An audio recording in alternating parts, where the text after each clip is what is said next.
झूठे तुम हो, पढ़ते लिखते तुम नहीं हो, डॉक्टर की डिग्री भी तुम्हारी क्या है मुझे बता रहे। 28,000 रुपए में।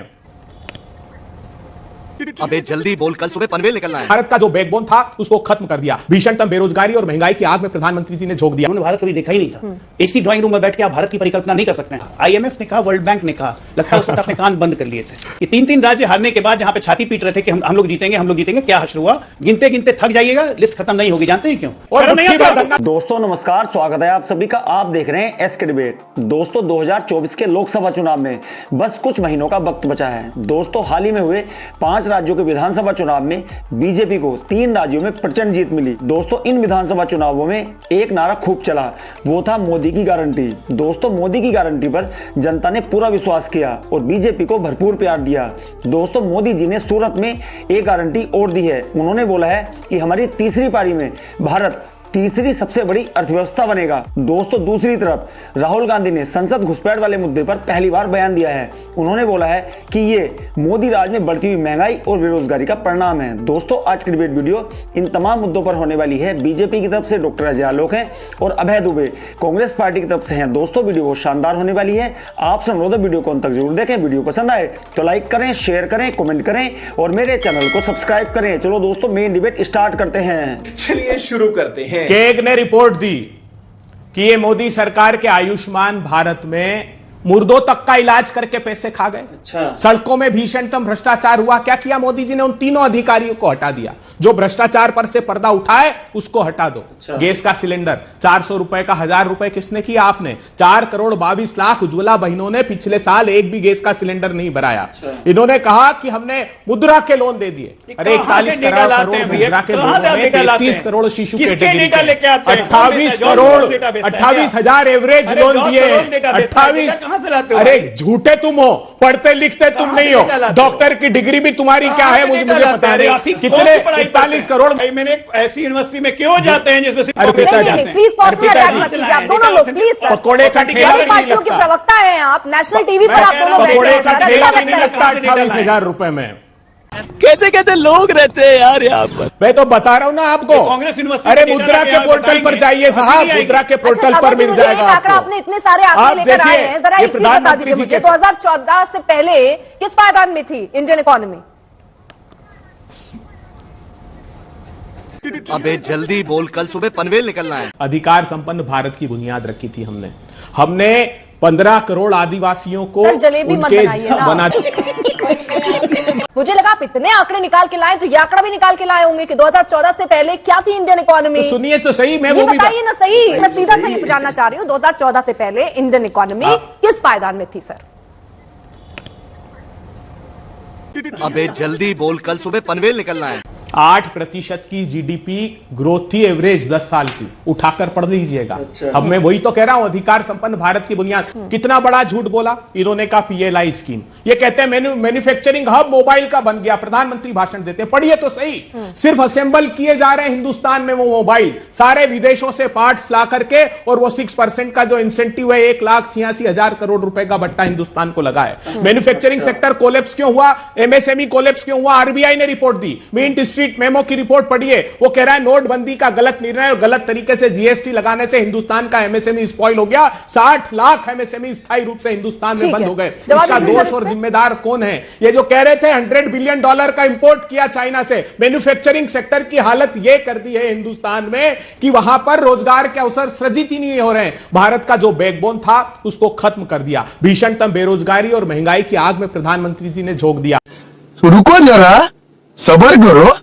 जब कोरोना काल की शुरुआत हुई उन्होंने कहा कि 5 किलो अनाज देंगे, वो आज भी दे रहे हैं। इसलिए जब दोबारा उन्होंने घोषणा की कि 5 साल और देंगे तो लोग मानते हैं कि मोदी देंगे।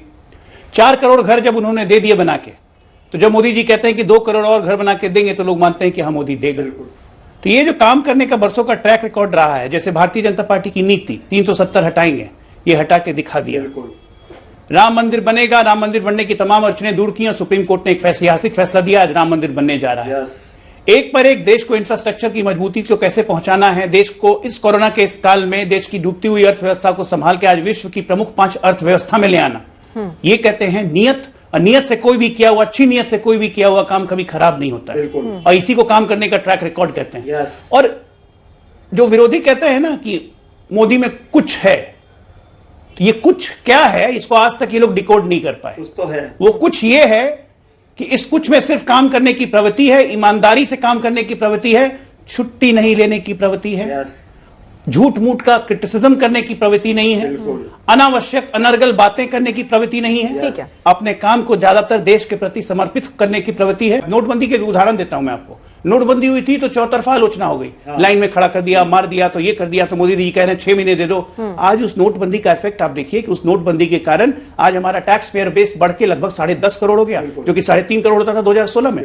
आज उस नोटबंदी के कारण भारत विश्व की नंबर 1 डिजिटल अर्थव्यवस्था बन गया। आज हम गूगल पे भी, मैं तमाम तरह के यूपीआई, ये गांव-गांव, शहर कोने कोने, कस्बे में होते थे, जिसके बारे में कभी हमारे महान पूर्व वित्त मंत्री कहते थे, कहा था पार्लियामेंट में कि लोग कैसे वाईफाई चलाएंगे गांव में। ये एक पूरी कल्पना है। भारत को भारत की तरह इमेजिन कीजिए। उन्होंने भारत कभी देखा ही नहीं था। इसी ड्राइंग रूम में बैठ के आप भारत की परिकल्पना नहीं कर सकते। यही नहीं, अभी और सुनिए।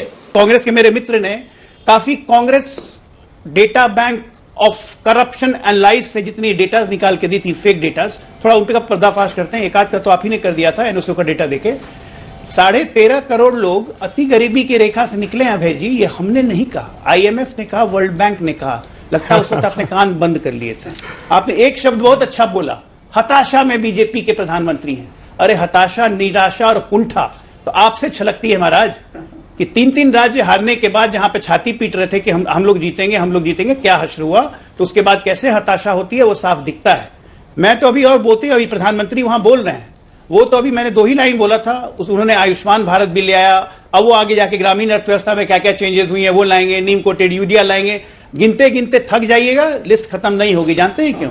क्योंकि आप में नकारात्मकता भर गई है और हम सकारात्मक ऊर्जा से हैं, और देश अब इसी सकारात्मक ऊर्जा से चलना चाहता है। आपने बीच में एक लाइन और घुसाया, इसी बेरोजगारी के कारण संसद पर अटैक हुआ। आप आतंकवादी हमले को, एक आतंकवादी हमला जिसे दिल्ली पुलिस ने कैटेगराइज किया है कोर्ट में और उसके पीछे अपनी दलील दी है, उसको आप बेरोजगारी से जोड़ रहे हैं। ये दिखाता है कि आप मानसिक रूप से दिवाली हो। जरा एक बात बताइए, 1991 में जब चुनाव हो रहे थे, 1991 में चुनाव हो रहे थे, हमारी इकोनॉमी देश की इतनी, हमारी देश की इकोनॉमी इतनी खस्ते हाल में थी। इतिहास से प्रतिशोध लेते हो, इन 10 सालों की बात करो। एक मिनट चुप रहिए, बीच में मत बोलिए।